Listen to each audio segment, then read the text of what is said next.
नमस्कार। No doubt कि अगेती मटर की खेती से लाखों रुपए कमाए जा सकते हैं, लेकिन इसके पीछे छुपा हुआ एक और काला सत्य, केवल और केवल 30% किसान ही अगेती मटर की खेती करके मुनाफा कमाते हैं। बाकी के बचे हुए 70% किसान केवल और केवल घाटा कमाते हैं। आखिर क्यों? जबकि अगेती मटर के जो बाजार भाव होते हैं वो पूरे साल के अंदर सबसे ज्यादा होते हैं। आखिर इसके पीछे का राज क्या है? आज पहले बार इस क्यों का जवाब मिलने वाला है। भैया, आज के बाद हमारे देश के अंदर अगेती मटर लगाने वाले जो किसान हैं वो कभी भी घाटा नहीं खाएंगे। तो मैं इंद्रपाल यादव और आप देख रहे हैं देश का सबसे विश्वसनीय फार्मिंग यूट्यूब चैनल देश की जान हमारे किसान। तो दोस्तों, सबसे पहले अपन समझते हैं इस फसल के फेलियर होने का पहला कारण। मैं बारी बारी आप लोगों को सभी वो कारण बताऊंगा जिनकी वजह से अगेती मटर की फसल है वो खराब हो जाती है या फिर इनसे अच्छे पैसे नहीं कमाए जा सकते हैं, और इन्हीं कारणों के साथ उनके जवाब भी आप लोगों को मिलने वाले हैं। तो दोस्तों, आप लोगों से सिर्फ ये निवेदन है, कृपया वीडियो कंटिन्यू देखें, और अगर अभी तक इस चैनल को सब्सक्राइब नहीं किया है तो दोस्तों प्लीज चैनल जरूर सब्सक्राइब कर लीजिए, क्योंकि आगे आगे मटर की अपन एक सीरीज चलाएंगे। उसके अंदर हम समय समय पर अपन को मटर की फसल में क्या कुछ करना है वो वीडियो के माध्यम से आप लोगों के साथ अपने अनुभव साझा करते रहेंगे। चलिए, सबसे पहले अपन बात करते हैं अगेती मटर फसल के अंदर अक्सर किसान फेलियर क्यों होता है और फेलियर होने का पहला कारण क्या है। हमें यही नहीं पता होता है कि अगेती मटर की बुआई हमें किस टाइम पर करनी है, उसका सही समय क्या है।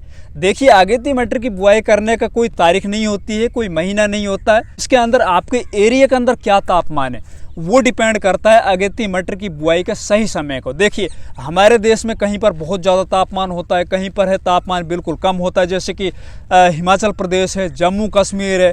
उसकी तुलना अगर अपन राजस्थान से करें, मध्य प्रदेश से करें, महाराष्ट्र से करें तो कभी भी नहीं हो सकती। तो देखो भैया, हमारे देश में सबसे ज़्यादा किसान जो फेल होता है वो क्या करता है, अगेती मटर की बुआई वो सितंबर के महीने में कर देता है। उसको ये पता होता है कि भैया सितंबर के महीने के अंदर अपन अगेती मटर की बुआई करेंगे तो लगभग 60-65 दिन के बाद जब हमारी फसल बाजार में जाएगी उस टाइम पर रेट बहुत ज़्यादा होंगे।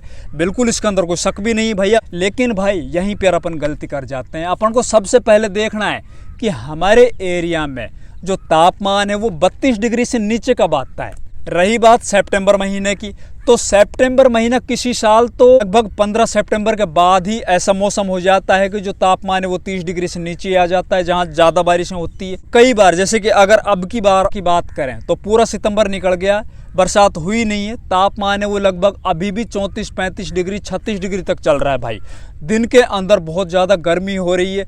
अगर यही तापमान लगातार 20 सितंबर के बाद भी चलता रहा, 25 सितंबर के बाद भी चलता रहा, तो भाई अगेती मटर का वो सही समय नहीं होगा, अनुकूल समय नहीं होगा। अक्सर किसान फेल होता है ना अगेती मटर में, वो इसी कारण से होता है भैया। वो हड़बड़ाहट में ना, जल्दबाजी में, रेट के चक्कर में जल्दी बो देता है। जरूरी नहीं है कि यार अपन को सितंबर में बुआई करनी। भाई, अक्टूबर में करो, आप अक्टूबर के पहले वीक में करो, दूसरे वीक में करो, उत्पादन ज़्यादा निकलेगा। अगर 10-5 रुपये रेट कम मिल गए तो उत्पादन के अंदर आप पछाड़ दोगे उनको। फिर बात आती भैया दूसरा कारण, खेत की तैयारी। खेत की तैयारी किसानों को नहीं पता है। भाई, तेरे खेत के अंदर कितनी ताकत है, उसकी उपजाऊ क्षमता कितनी है, उसके अंदर कौन कौन से खादों की कमी है, किन किन माइक्रोन्यूट्रिएंट की डेफिशिएंसी है, या फिर तेरे खेत के अंदर अगर ताकत नहीं हुई तो पौधा जर्मिनेट तो हो जाएगा, लेकिन जर्मिनेट होने के बाद ना उसको अगर नीचे से कुछ मिले ही नहीं, पोषक तत्वों की पूर्ति पौधा कर ही नहीं पाएगा, तो भाई वो ग्रोथ नहीं कर पाएगा, वो पीला हो जाएगा। ऊपर से मौसम का स्ट्रेस इतना ज़्यादा होगा कि पौधा है ना भैया वो ऑटोमेटिकली सूख जाएगा, खराब हो जाएगा, उकठा लग जाएगा। ये इसका सीधा सिंपल समाधान ये है, अपने खेत की अच्छे से जुताई करो। जुताई करने के बाद उसके अंदर आप अच्छे से देसी खाद डालो, 2-3-4 ट्रॉली आप देसी खाद डालो, गली हुई सड़ी हुई गोबर वाली जो होती है, या वर्मिंग कंपोस्ट है, 8 से 10 कट्टे आप जो आते हैं 50 किलो वाले, 40 किलो वाले, उनको फैलाओ। उसके बाद आप फिर अपने खेत के अंदर भैया DAP डालो 1 बैग, सिंगल सुपर फास्फेट डालो आप 2 बैग, उसके अंदर आप लगभग 30 किलो डालो भैया पोटास। ये डालने के बाद जब आप फसल लगाओगे और फसल जब आपकी जर्मिनेट होगी तो शुरुआत में अगर पौधे को शुरुआत में पूरे पोषक तत्वों की पूर्ति हो जाएगी तो पौधा एकदम हेल्दी जमीन से बाहर निकलेगा, बीमारियों से भी आगे अच्छा लड़ पाएगा। साथ ही मौसम को जो विपरीत प्रभाव होते हैं, स्ट्रेस होता है, उससे भी कहीं ना कहीं पौधा आपका लड़ पाएगा।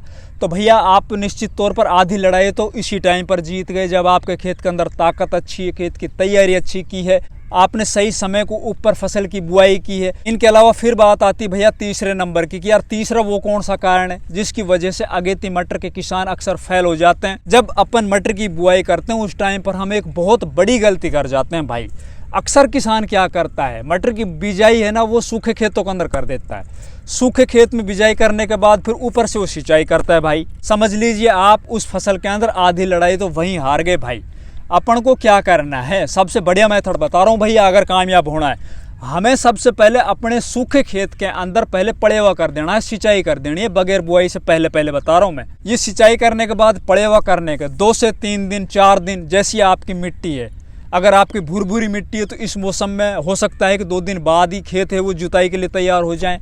अगर आपकी मिट्टी बिल्कुल यार चिकनी है, काली है, तो उसके अंदर हो सकता है 4-5 दिन के बाद ट्रैक्टर घुस पाए। उस टाइम पर आप अपने खेत की अच्छे से जुताई करो भाई। जुताई करने के बाद उसमें फिर आप जो बेसल डोज डालनी है, हमने जो अभी आप लोगों से बताई है, DAP है, पोटास है और सिंगल सुपर फास्फेट है, सल्फर, इस तरह के जो खाद हैं उनको आप डाल दीजिए। डालने के बाद आप पाटर लगा दीजिए।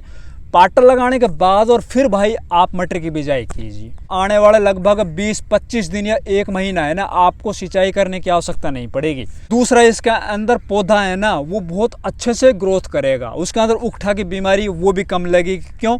क्योंकि उनकी जड़ों के अंदर वायु संचरण अच्छे से हो पाएगा।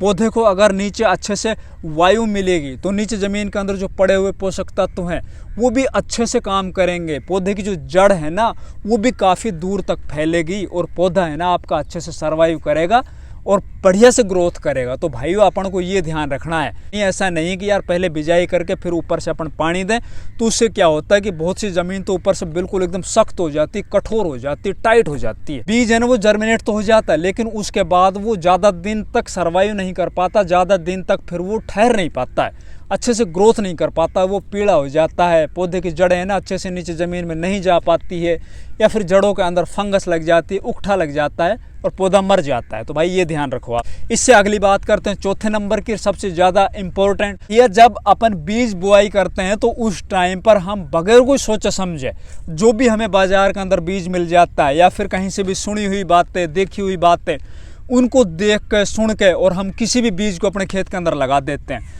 फिर हम सोचते हैं कि यार 60-65 दिन के बाद हमारी जो मटर है वो चली क्यों नहीं, वो मंडी के अंदर गई क्यों नहीं, फसल हमारी तैयार हुई क्यों नहीं। भैया अगर आपने लॉन्ग पीरियड वैरायटी लगाई होगी, 100 दिन वाली वैरायटी लगाई होगी, तो आपको कहाँ पे 60-65 दिन के अंदर मटर की फसल तैयार मिल जाएगी और आपको कहाँ पे बढ़िया रेट मिल जाएंगे। तो भैया अपन को सबसे पहले तो ये ध्यान रखना है कि अपन जो अगेती मटर की बुआई करने जा रहे हैं और अगेते हमें भाव चाहिए, तो उसके अंदर अपन को 55 से 65 दिन वाली जो वैरायटी होती है उनका चुनाव करना होता है। जैसे कि इसके अंदर आती आज़ाद मटर है, पंत मटर है, अर्किल मटर है, या फिर प्राइवेट के अंदर आती है GS10 मटर है, इस तरह के। और भी आप आसपास में देखिए कोई ऐसा किसान जो भैया अगेती मटर की अच्छे से फसल लेता हो, या अपने एरिया के अंदर जो कृषि विज्ञान केंद्र होते हैं उनसे संपर्क कीजिए। आप वहाँ पे जाकर उन वैज्ञानिकों से पूछिए कि भैया हमारा जो मौसम है, वातावरण है, इसकी जो क्लाइमेटिक कंडीशंस है, इसके अंदर कौन सा बीज है वो बढ़िया से सर्वाइव कर पाता है। मौसम की जो विपरीत परिस्थितियां होती, स्ट्रेस होता है, उससे कौन सा बीज है वो लड़ पाता है, उसको आप चुनाव कीजिए। फिर देखिए यार फसल बढ़िया होगी। फिर बात आती भैया एक और महत्वपूर्ण कारण जिसमें किसान अक्सर फेल होता है, फसल के अंदर उकठा बीमारी या फिर जो पीड़ापन वाली है, पौधा सूखने वाली बीमारी है, वो लग ही जाती है। तो भाई अक्सर किसान है ना वो मटर के बीज को उपचारित करके अपने खेतों में नहीं बिजाई करता।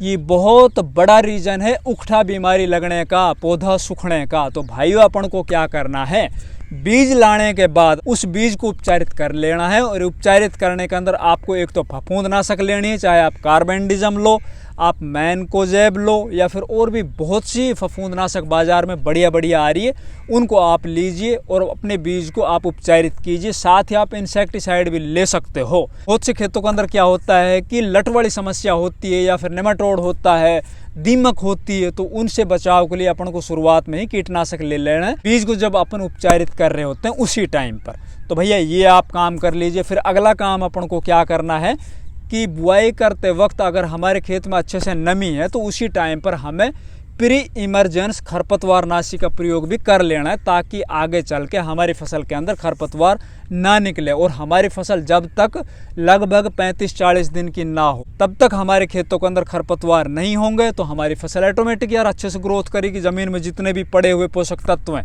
वो हमारी केवल और केवल जो फसल है ना वो ही ले पाएगी। और साथ ही हमें ऊपर से कोई ऐसी खरपतवार नाशी का स्प्रे भी नहीं करना पड़ेगा जिससे कि फसल के ऊपर झटका लगे। तो भैया ये काम भी आप ज़रूर कर लीजिए। ये काम करने के बाद जैसे ही हमारी फसल लगभग 20 दिन की 25 दिन की हो जाए उस टाइम पर अपन को एक हल्की सिंचाई कर देनी है। अब हल्की सिंचाई के अंदर भी भाई क्या करना है, अगर आपके पास स्प्रिंकलर की व्यवस्था है तो भाई स्प्रिंकलर से आप सिंचाई कर दो। ज़्यादा नहीं, एक लाइन को आप 2 घंटा 3 घंटा चलाओ। ऐसा नहीं खेत के अंदर पानी खड़ा कर दिया, पौधा छोटा है उस टाइम पर अगर अपन ज़्यादा गहरी सिंचाई कर दी तो डेफिनेटली हमारी फसल बैठ जाएगी। तो भैया अपन को हल्की सिंचाई करनी है। हल्की सिंचाई करने के बाद फिर आपको NPK 19-19-19 या 20-20-20 इसका स्प्रे कर देना है। और साथ ही जब अपन सिंचाई करें उसी टाइम पर अपन को हल्का यूरिया लेना है। यूरिया में हमें जिंक मिला लेनी है, वो डाल दीजिए आप। और फिर 2-4-5 दिन के बाद हमें ऊपर से एक इंसेक्टिसाइड और एक फंजीसाइड जैसे कि परफोनोफोस साइपरमेथ्रिन है, उसके साथ कार्बेंडिजम मैनकोजेब है, या फिर आप टेबुकोनाजोल ट्राइफ्लॉक्सिस्ट्रोबिन या फिर एजोक्सिस्ट्रोबिन और टेबुकोनाजोल, इस तरह के जो ऊंचे टेक्निकल है ना उनकी भी स्प्रे कर सकते हो, ताकि अपनी फसल की जड़ों के अंदर जो लगने वाला जो उकठा है या फिर और भी कोई भी गंभीर फफूंद जनित बीमारी है ना वो ना लग सके। तो भैया ये काम कर लो आप, डेफिनेटली अब की बार आप जरूर अगेती मटर के बढ़िया रेट लोगे, बढ़िया आपका उत्पादन होगा और बढ़िया पैसे कमाओगे। तो भाइयों हमारी आज की बताई हुई जानकारी अगर आप लोगों को अच्छी लगे तो कृपया वीडियो को लाइक करो, साथ ही हमारे इस चैनल को सब्सक्राइब करो और ज़्यादा से ज़्यादा दूसरे किसान भाइयों तक भी इस वीडियो को शेयर करो। धन्यवाद।